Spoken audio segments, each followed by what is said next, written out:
Grateful Dead's 1987 hit album, In the Dark, proved to be both a commercial success and a touring bonanza. Touch of Grey converted thousands into fans, but the residual effects of this newfound popularity has continued to be a thorn in the side of the Deadhead scene, as was evident on the 1989 summer tour schedule. They played 2 shows in Pittsburgh on Sunday and Monday that may turn out to be their last. A glass door was shattered in the Civic Arena. Media reports of ticketless crowds at recent Dead shows in Pittsburgh and Irvine led hesitant officials in Kansas City to question a planned July appearance. After viewing police videotapes made at the recent Frost shows, Sandstone Amphitheater's security called for 140 extra police officers. Nobody wanted to pay for this unnecessary expense, so the Kansas City shows were canceled before the tour ever began. Likewise, Folsom Field in Boulder, Colorado also disappeared from the tour schedule. Relegated to playing big stadiums on the East Coast, the summer tour kicked off with Playing in the Band on July 2nd at Sullivan Stadium in Foxburo, Massachusetts. Earlier, in an impromptu morning press conference held in the stadium parking lot, Bob Weir highlighted the need for better Deadhead behavior on tour.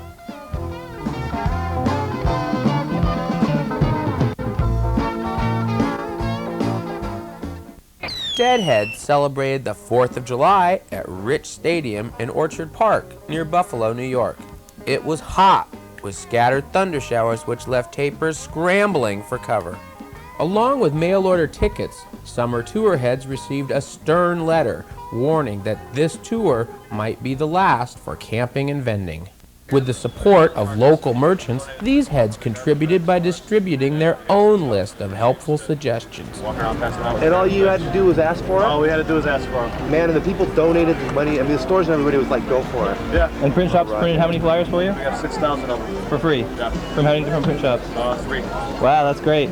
And all we did was print up a letter asking for donations, and we handed them out, and then called back. You got responses? We got responses. And the Orchard Park newspapers printed the suggestion sheet in the paper. One grocery store donated 1,200 large trash bags. With 2 days to travel from Buffalo to Philadelphia, Niagara Falls on the Canadian border was a popular destination for many Deadheads. Okay, if you guys are camping, 10,000 maniacs right on. if you're camping, across the street over there on the left-hand side is where the campgrounds are. Okay, you know where the vending is at all? There should be some vending there, you know. Are they going to let us vend in here? You know about Not till tomorrow. Once in Philadelphia, tickets were scarce, but over 80,000 people braved the hot and humid weather in the aging JFK Stadium.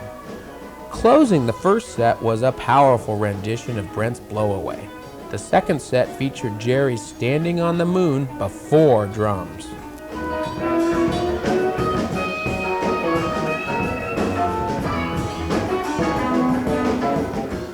One of the hottest shows of the tour was performed in the pouring rain on day 2 at Giant Stadium in East Rutherford, New Jersey.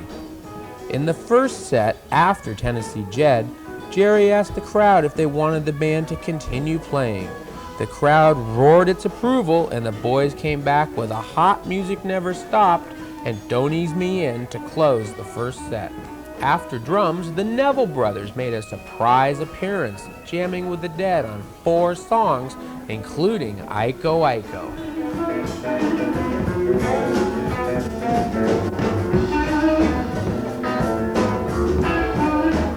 The final stadium stop of the tour was a pair of midweek shows at RFK Stadium in Washington, D.C.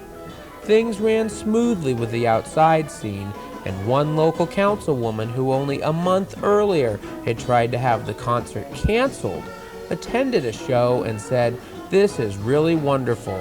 I don't object to people having a good time." The seldom played Tom Thumb's Blues highlighted the first RFK show.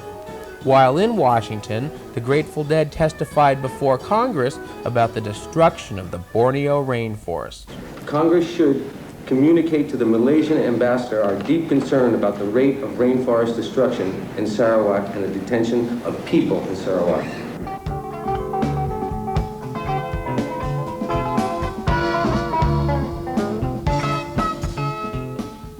Of 11 shows, the only Saturday performance of the tour was at the Deer Creek Music Center, a brand new facility located in the cornfields near Indianapolis.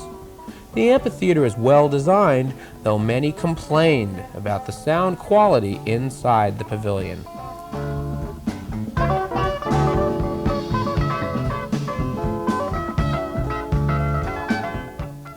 The last and longest stop of the tour was a 3-day run at the Alpine Valley Music Center in East Troy, Wisconsin. Unfortunately, heavy rains 2 out of the 3 days made Alpine a muddy mess. Go back. Go forward. Go back. You don't get it. Go back.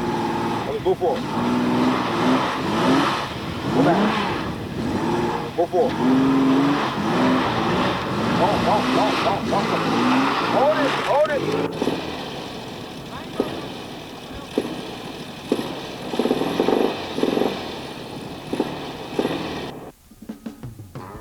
Alpine's first show encore surprised many as the band revived We Bid You Good Night, not performed since New Year's 1978 at the closing of Winterland. Emphasizing that music comes before the social scene, the Dead office has announced that camping and vending will be prohibited on the fall tour. This change has left some Deadheads questioning the Dead organization's true motives. This year has seen The Who and the Stones merchandise their tours to the max, reaping millions of dollars. With the Dead's upcoming 25th anniversary and its expected marketing blitz next year, the selling of shirts, buttons, and coffee mugs has become a big-dollar, high-stakes production, squeezing out the colorful Deadhead vendors. The 1989 summer tour may be remembered as the last with camping and vending as we've come to know it.